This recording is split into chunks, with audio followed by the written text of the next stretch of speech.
दर्पण news. Shri Ganesh मूर्तीचे विसर्जन पंचगंगा नदीतच करण्याच्या मागणीवर हिंदुत्वनिष्ठ ठाम। हिंदू जनजागृती समितीची महापालिका प्रशासनासमवेत बैठक। कोल्हापूर 11 ऑगस्ट।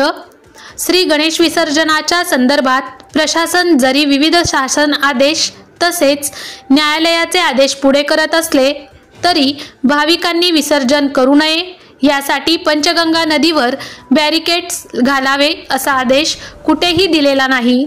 वर्षभर विविध मार्गांनी होणाऱ्या प्रदूषणाकडे डोळेझाक करते आणि केवळ गणेशोत्सवातच जागे होते। नदीत विसर्जन हा हिंदूंचा धार्मिक अधिकार असल्याने श्री गणेश मूर्तीचे विसर्जन पंचगंगा नदीतच करण्याच्या मागणीवर हिंदुत्वनिष्ठ ठाम आहेत, अशी भूमिका हिंदुत्वनिष्ठांनी प्रशासनासमवेत बोलावलेल्या बैठकीत मांडली।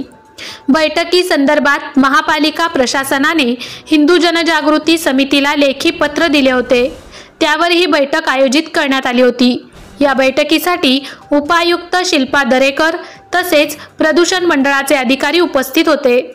या बैठकीसाठी शिवसेनेचे उपजिल्हा प्रमुख श्री उदय भोसले आणि श्री किशोर घाटके, सेवाव्रत प्रतिष्ठानचे संस्थापक श्री संभाजी बंडा साळोखे, हिंदू एकता आंदोलनाचे जिल्हाध्यक्ष श्री दीपक देसाई, बुधवार पेठेचे श्री सुशील भांदीगरे, अखिल भारतीय हिंदू महासभेचे श्री राजेंद्र तोरसकर आणि श्री विकास जाधव, हिंदू राष्ट्र समन्वय समितीचे तालुका समन्वयक श्री शरद माळी, श्री शिवप्रतिष्ठान हिंदुस्थानचे शहर कार्यवाह श्री आशिष लोखंडे, मराठा तितुका मेळावाचे श्री योगेश केरकर, महाराज प्रतिष्ठानचे संस्थापक श्री निरंजन शिंदे, हिंदू जनजागृती समितीचे श्री शिवानंद स्वामी आणि श्री आदित्य शास्त्री उपस्थित होते।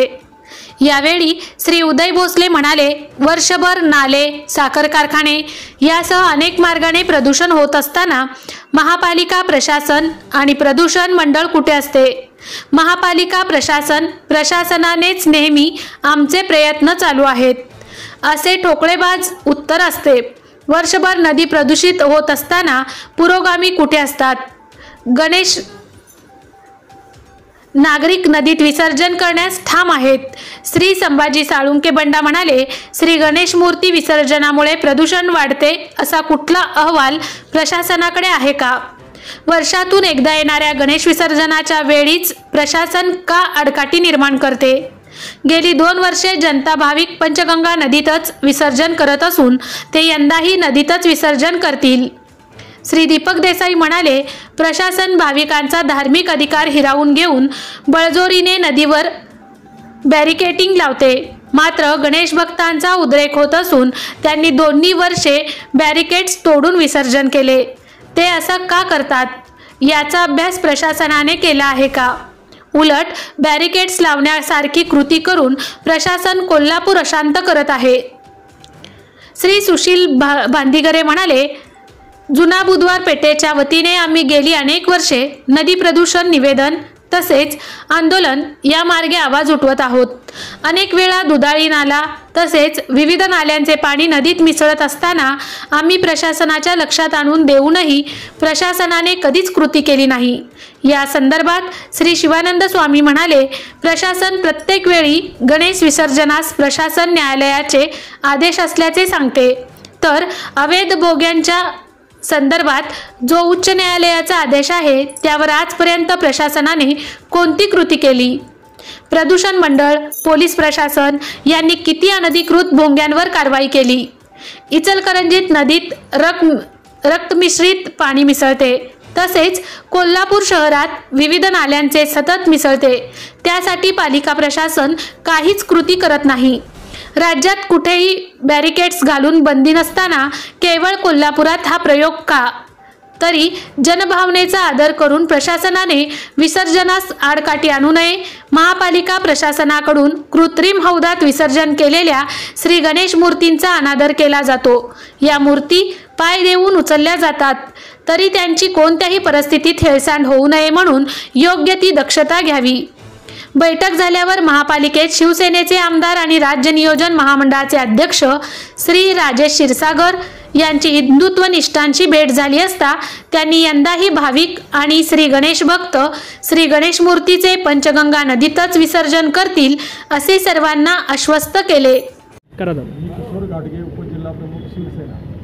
राष्ट्रध्वजाचा अवमान रोखावा यासाठी समस्त हिंदुत्ववादी संघटनांच्या वतीनं सन्माननीय जिल्हाधिकारी यांना या ठिकाणी निवेदन देण्यात आलं.